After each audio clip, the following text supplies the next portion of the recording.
희망의 소리 성경통신학교 학생 여러분, 안녕하십니까? 여러분과 함께 건강 새 출발 과목을 공부하게 되어 참으로 기쁩니다. 지금은 건강 새 출발 마지막 과인 제9과 믿음과 건강에 대하여 함께 공부해 보도록 하겠습니다. 플라시보 효과, 위약 효과라고 합니다. 비타민을 수면제로 알고 먹으면 잠이 잘 옵니다. 비타민을 진통제로 알고 먹으면 통증이 사라집니다. 진짜가 아니더라도 그대로 믿으면 효과가 나타납니다. 그렇다면 진짜를 믿는다면 얼마나 큰 효과가 있겠습니까? 오늘 여러분께 진짜를 소개하고자 합니다. 건강에 꼭 필요한 진짜를 알려드리겠습니다. 첫 번째로, 저절로 존재하는 생명체는 없습니다. 많은 사람들이 스마트폰을 사용합니다. 여러분도 스마트폰을 가지고 있을 것입니다.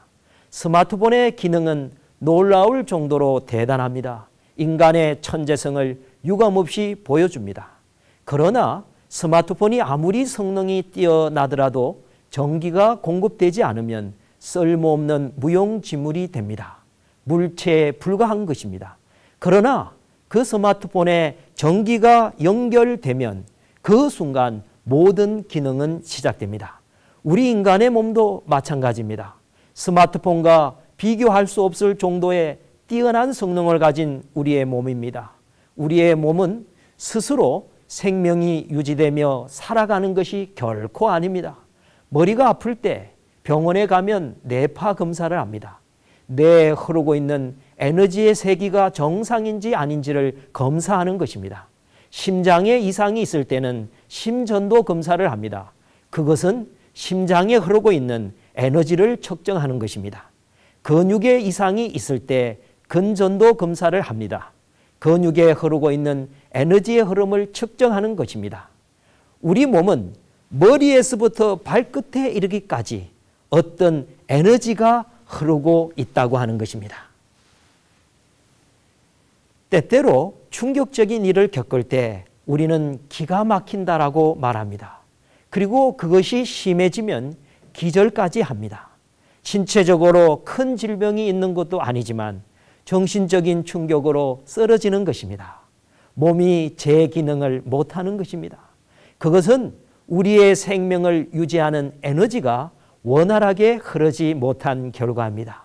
잠시 쉬었다가 안정을 찾으면 다시 정상의 상태로 돌아옵니다. 에너지가 다시 흐르기 때문입니다. 이와 같이 우리 몸은 우리가 먹고 마시고 움직이는 것으로만 생명이 유지되는 것이 결코 아닙니다. 생명 유지를 위한 에너지가 매 순간 흐르고 있기 때문에 생명이 유지되는 것입니다. 맥박이 뛰고 호흡할 수 있는 것은 우리를 만드신 창조주께서 생명의 에너지를 공급하고 계시다는 증거입니다. 그래서 성경은 여호와 하나님이 흙으로 사람을 지으시고 생기를 그 코에 불어 넣으시니 생명이 된지라 말씀하셨습니다. 생명의 에너지인 생기를 통해서 생명체가 존재한다는 것입니다. 생명의 유지는 전적으로 하나님께 달려 있습니다. 하나님이 나의 생명의 근원이 되신다는 믿음을 가지게 될 때 우리는 건강한 삶을 살아갈 수 있습니다. 주변의 많은 사람들이 건강에 어려움을 겪는 과정에서 신앙을 접하게 되고 신앙을 통하여 회복을 경험하는 것을 보게 됩니다. 하나님에 대한 믿음, 내 생명의 유지자가 하나님이라는 믿음은 모든 불안과 두려움을 이기게 합니다. 질병 치료와 건강한 삶을 위해서는 하나님이 나의 주인이라는 확신을 가져야 합니다. 두 번째로, 세계가 신앙과 건강의 관계에 주목하고 있습니다. 최근에는 신앙과 건강에 관한 많은 연구들이 진행되고 있습니다. 269명의 의사들에게 신앙이 치료에 효과가 있습니까? 라고 물었을 때 267명인 99%의 의사가 효과가 분명히 있다고 대답했습니다. 과학을 절대적으로 믿는 의사들이지만 신앙이 환자들의 치료와 회복에 상당한 효과가 있다는 것을 경험적으로 말해주고 있습니다. 이와 관련된 많은 연구들이 있습니다. 미국 코엔 박사팀은 65세 이상 되시는 분들 4,000명을 대상으로 6년간 예배 참석과 장소에 관하여 연구했습니다. 연구 결과를 보면 규칙적으로 신앙생활을 하는 사람들은 우울증과 불안증이 적었고 스트레스를 받으면 기도로 해결하며 건강한 생활 습관을 가지게 되며 병에 대한 저항력이 높아서 일반 사람들보다 사망률이 절반에 가까운 46%나 낮았다고 보고하고 있습니다. 신앙생활이 건강에 얼마나 긍정적인 영향을 미치는지를 보여줍니다. 또 다른 연구에 의하면 휴모 박사팀은 2만 1,000명을 대상으로 종교와 사망률에 관한 연구를 9년 동안 했으며 그 결과는 일주일에 한 번씩 정규적으로 종교 집회에 참석하는 사람들이 일반 사람들보다 7년이나 더 장수한다고 하였습니다. 건강한 생활 습관 이상으로 종교적인 요소들이 건강에 큰 도움을 주고 있음을 보게 됩니다. 오늘날 많은 질병들이 정신적인 요인과 밀접한 관련이 있는 것을 보게 될 때 신앙생활을 통한 믿음은 스트레스를 이길 힘을 주며 면역력을 강화시키는 것으로 볼 수 있습니다. 최근에 잘 알고 지내던 한 분이 유방암 선고를 받았습니다. 4cm 크기의 악성 종양이 양쪽 가슴에서 발견되었습니다. 병원에서는 수술과 방사선, 항암 치료밖에 없다고 하였습니다. 전이 여부는 수술을 해봐야 정확하게 알 수 있다고 하였습니다. 그분이 받은 정신적인 충격은 이루 말할 수 없습니다.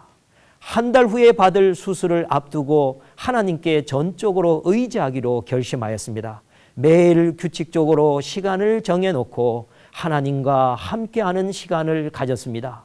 기도할 때마다 눈물이 흘렀고 미워했던 모든 사람을 용서하고 사랑하게 되었다고 합니다. 간절히 기도하고 나서 한 달 후 수술을 받았습니다.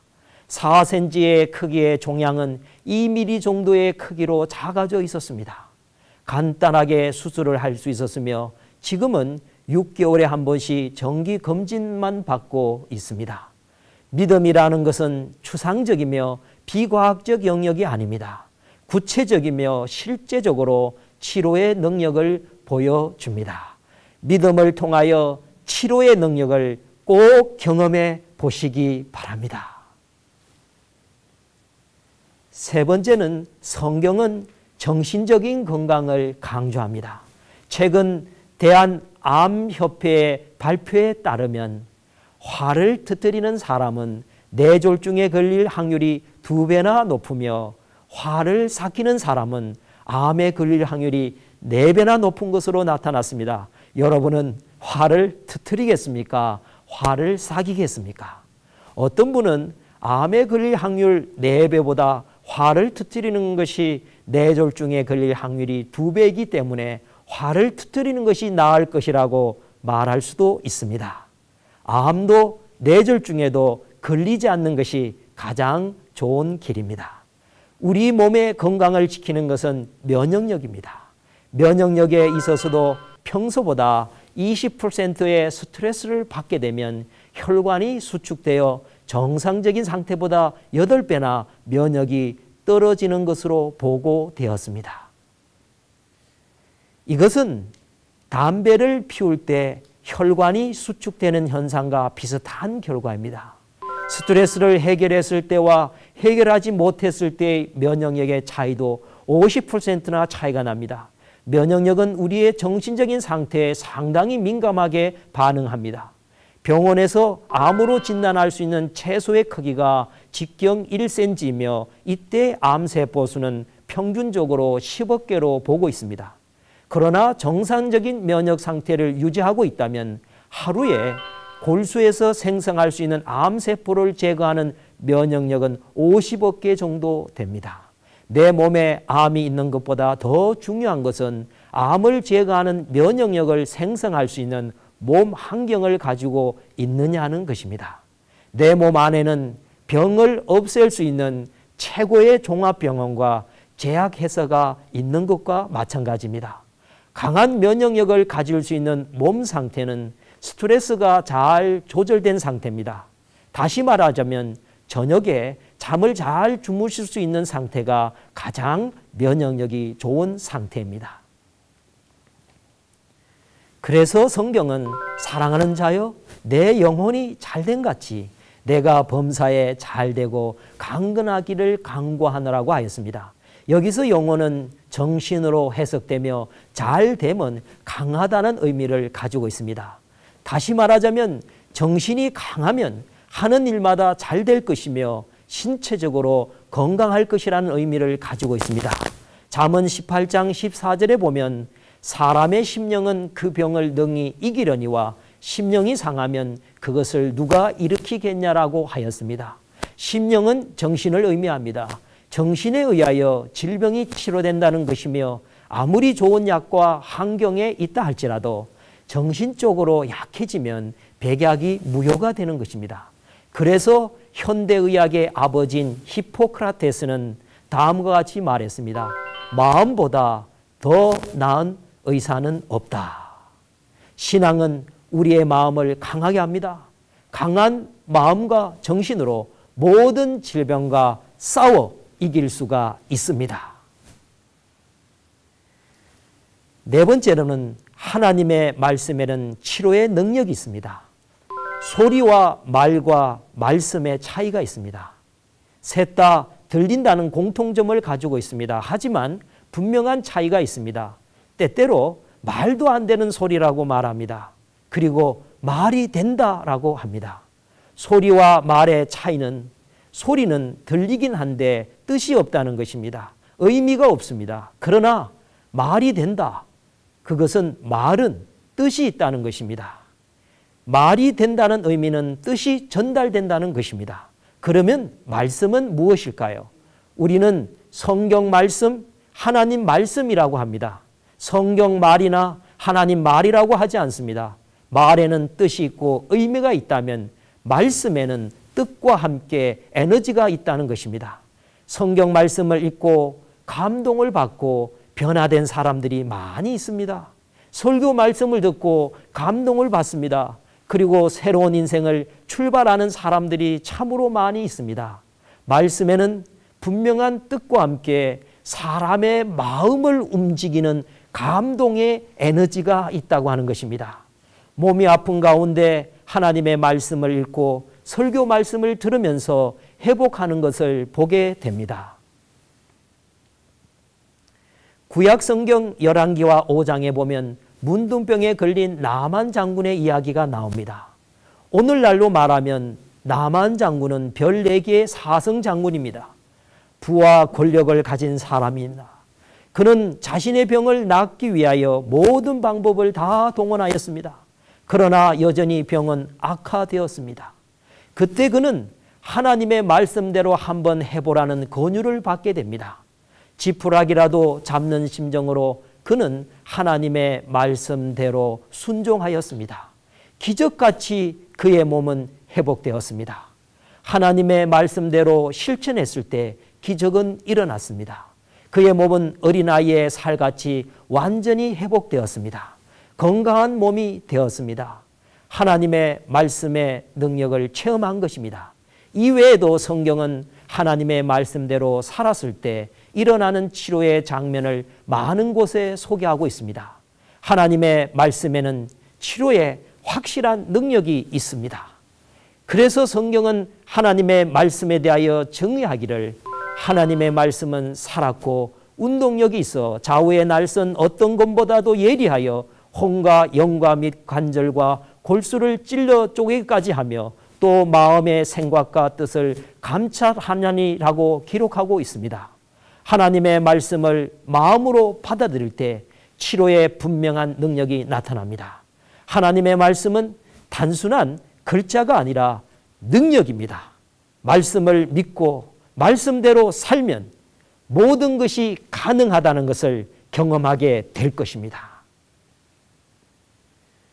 5번째로 모든 질병은 마음을 공격합니다. 모든 질병이 공격하는 장기는 마음이다라고 하였습니다. 질병의 종류는 달라도 몸이 아픈 순간부터 마음은 힘들어집니다. 불안해지고 공포가 엄습하고 두려움이 생기고 근심과 우울 등의 현상으로 나타납니다. 이러한 마음의 상태는 치료와 회복에 큰 장애를 주는 요소들입니다. 마음이 약해져서 불안해하거나 두려워하면 어떤 질병도 이길 수 없습니다. 면역력은 우리의 정신과 밀접한 관계가 있기 때문입니다. 연약해진 마음을 강하게 하는 방법은 무엇일까요? 그것은 믿음입니다. 확실히 믿는 곳이 있어야 합니다. 아무리 어려워도 병이 심각해도 믿는 곳이 있으면 이겨낼 수 있다는 자신감을 가지게 됩니다. 자신감이 없다면 질병은 치료되지 않습니다. 그래서 성경은 자신감을 갖기 위해서 믿음이 중요하다는 것을 강조합니다. 그러면 성경이 정의하는 믿음은 무엇입니까? 믿음은 바라는 것들의 실상이요 보지 못하는 것들의 증거니라고 하였습니다.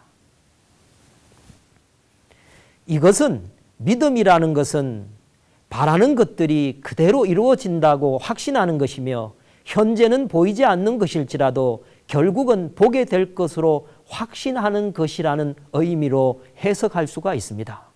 사람은 늘 한계 속에 삽니다. 그러나 믿음은 언제나 한계를 뛰어넘게 합니다. 믿음으로 한계를 뛰어넘은 많은 사람들이 있습니다. 서울대학교 병원장을 역임했던 한만청 교수는 간암 말기였으며 폐로 전이된 상태였습니다. 모두가 포기한 상태였습니다. 그러나 그는 살아났으며 현재까지 15년간 건강하게 살고 있습니다. 암과 싸우지 말고 친구가 되라는 그의 책에 보면 왜 벌써 절망하십니까? 나는 단 1%의 생존자로 남을 것이라는 확신을 가져야 합니다라고 말합니다. 사람은 긍정적인 것보다 부정적인 것을 더욱 믿는 경향이 있습니다. 그러나 하나님을 믿는 믿음을 가지게 되면 긍정적인 곳에 내 인생을 놓게 됩니다. 그리고 그대로 되리라고 강하게 믿게 됩니다. 그러면 그대로 됩니다. 몸이라는 것은 내 믿음에 그대로 반응하게 되어 있습니다. 또 한 사람의 예를 들면 지난 10년 동안 모두 11번 재발했지요. 간은 3번, 대장과 직장은 1번씩 절제했고 골반뼈 제거 수술도 받았습니다. 흔히 사기를 암 말기라고 합니다. 그러나 저는 말기는 없다고 생각합니다. 사기 다음은 오기입니다. 암을 이겨낸 단계이지요. 암을 이기겠다는 오기만 있으면 오기에 들어갈 수 있습니다. 제가 그 좋은 증거가 아니겠습니까? 현재 강남 세브란스 병원 암센터 소장인 이희대 박사의 말입니다. 자신이 암 환자이면서 암센터의 소장으로 암 환자들을 치료하고 있습니다. 아무리 무서운 병인 말기암일지라도 믿음을 가진 사람을 병은 지배할 수 없습니다. 병이 지배할 수 있는 사람은 오직 포기한 사람뿐입니다. 오히려 강한 믿음이 병을 지배하게 되면 결국은 낫게 되는 것입니다. 6번째로 병자를 위한 기도는 무한한 힘이 있습니다. 성경에는 기도의 능력을 자주 언급합니다. 특별히 병들었을 때 기도하라고 강조하고 있습니다. 그리고 기도를 통하여 질병이 회복된 사례들을 소개하고 있습니다. 치료하는 말들이라는 책에 보면 269명의 의사들에게 환자를 위하여 중보 기도했을 때 본인이 기도한 것 이상으로 효과가 있습니다라고 질문했을 때 75%인 201명의 의사들이 기도가 효과가 있다고 대답했습니다. 기도 생활이 질병 치료에 상당한 도움이 된다는 것을 말하고 있습니다. 미국 반드필드 메디컬 센터 응급실 의사인 브라이언 맥모레이 박사는 특별한 경험을 했습니다. 정상과 징후와 같은 정격성 전염병, 쉽게 얘기하면 급성 전염병의 일종인 내막 독혈종으로 입원한 두 환자를 보게 되었습니다. 얼마 후 18살 된 여성 환자는 결국 죽게 되었고 비슷한 또래의 다른 환자는 기적적으로 4일 후에 깨어나게 되었고 5일 만에 생명유지장치를 제거했으며 그로부터 3일 후에 퇴원하게 되었습니다. 환자의 질병 상태와 치료 방법은 같았으나 결과는 전혀 달랐습니다. 차이가 있다면 건강을 되찾은 환자는 가족들과 친구들이 날마다 규칙적으로 그녀를 위하여 기도했습니다. 오직 차이는 기도였습니다. 이러한 현상을 직접 본 맥모레이 의사는 치료의 힘이 기도에 있다는 것을 그는 확신하게 되었다고 말하였습니다. 기도는 과학을 뛰어넘는 힘을 가지고 있습니다. 그래서 성경은 강조합니다. 믿음의 기도는 병든 자를 구원하리니 병든 자를 치료하리니 주께서 저를 일으키시리라. 이러므로 병 낫기를 위하여 서로 기도하라. 의인의 강구는 역사하는 힘이 많으니라. 기도를 통한 치료를 위해서는 다음과 같은 세 가지 원칙을 기억해야 한다고 합니다. 첫째는 하나님께 모든 것을 맡겨야 합니다. 이것은 자신의 지혜와 명철을 하나님께 내려놓는 것입니다. 둘째는 하나님의 능력을 믿어야 합니다. 절대로 하나님의 능력을 의심하거나 포기해서는 안 됩니다. 셋째는 하나님께 시간을 드려야 합니다. 회복의 시간은 빠를 수도 있고 늦을 수도 있습니다. 그러나 시간을 하나님께 드려야 합니다. 이것은 기도와 치료의 관계를 오랫동안 연구한 매튜스 박사가 제시한 원칙이지만 성경적인 가르침입니다. 기도는 단순히 종교적인 의식이 아니라 능력의 큰 통로입니다. 그래서 어떤 성경학자는 기도와 기적은 늘 함께 간다고 하였습니다. 일곱 번째로 하나님의 치료 방법과 시간은 어떠할까요? 성경에서 가장 많은 환자를 만나고 치료하신 분은 예수님이십니다. 예수님께서는 33번의 기적을 행하였으며 그중 25번의 기적은 환자를 치료하신 이야기입니다. 중풍병자, 문둥병자, 절름발이, 소경 등 다양한 환자들을 고치셨으며 25번 중에 소경을 치료한 것은 5번으로 가장 많았습니다. 그러나 5번의 소경을 고치신 방법은 다 달랐습니다. 내 믿음이 너를 구원하였다 하시며 말씀으로 소경을 고치셨으며 소경의 눈을 직접 만짐으로 소경의 눈을 뜨게 하였습니다. 소경의 눈에 침을 뱉으심으로 그의 눈을 고치셨으며 소경의 눈에 진흙을 바르고 실로암 물에 가서 씻으라 하심으로 고치셨습니다. 같은 질병이지만 치료 방법은 다 달랐습니다. 하나님은 다양한 방법으로 치료하시는 분입니다. 하나님만이 어떤 방법이 가장 좋은지를 알고 계십니다. 우리의 방법이 아닌 하나님의 방법에 모든 것을 맡겨야 합니다. 치료의 방법이 다양한 것처럼 치료하는 시간도 사람마다 다를 수 있습니다. 예수님께서 죽은 자를 3번 살리셨습니다. 죽은 야이로의 딸을 살릴 때는 죽은 직후였습니다. 달리라굼 소녀야 일어나라 하며 그녀를 살렸습니다. 나인성 가부의 아들을 살린 시간은 간을 메고 장사하러 가는 도중에 길에서 예수님께서 간을 세우고 죽은 아들을 살리셨습니다. 죽은 나사로를 살릴 때는 죽은 지 사흘이 되어 무덤에 있을 때였습니다. 불가능한 상태에서 살리셨습니다. 하나님은 질병을 치료하시는 분이십니다. 치료하는 시간은 사람마다 다를 수 있습니다. 그러나 하나님은 반드시 치료하십니다. 나의 시간표가 아니라 주님의 시간표에 모든 것을 맡기셔야 합니다. 가장 좋은 것은 주님의 시간표가 나의 시간표가 되는 것입니다. 사람은 방법에 있어서도 한계가 있으며 시간에 있어서 제약을 받는 유한한 존재입니다.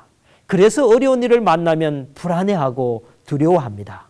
그럴 때일수록 하나님을 믿는 믿음이 필요합니다. 더욱더 하나님을 강하게 믿으셔야 합니다. 사람의 끝은 하나님의 시작이라고 하였습니다. 상황이 악화될수록 불가능할수록 하나님이 일하시고 계시는 증거일 때가 많습니다. 확고한 믿음을 가지고 규칙적인 기도의 삶을 살아갈 때 하나님은 다양한 방법과 가장 적당한 치료의 시간에 회복의 기쁨을 주실 것입니다. 건강은 무엇을 먹고 마시고 운동하는 것 이상으로 믿음이 중요합니다. 믿음을 가져 보십시오. 그러면 세상이 달라 보입니다. 믿음을 가져 보십시오. 나의 질병이 두렵지 않습니다. 그리고 믿음으로 질병이 치료될 것입니다. 믿음은 반드시 내가 바라고 원하는 소원을 이루어 줄 것입니다. 그럼 이제부터 여러분의 교재 뒷부분에 있는 제9가 문제를 풀어보시기 바랍니다. 문제를 풀으신 후 정답을 책 뒤편 표지에 있는 우편 엽서에 기록하여 주시기 바랍니다. 기록을 마치셨다면 우편 엽서만 절취하여 우체통에 넣어 주시기 바랍니다. 홈페이지를 통해서 공부하시는 분도 복습 문제를 클릭하시면 문제 풀이를 하실 수 있습니다. 제9과까지 마치신 분에게는 성경통신학교에서 발행하는 이수증을 댁으로 우송하여 드리겠습니다. 함께해 주신 여러분의 가정에 건강과 행복이 있기를 바랍니다. 감사합니다.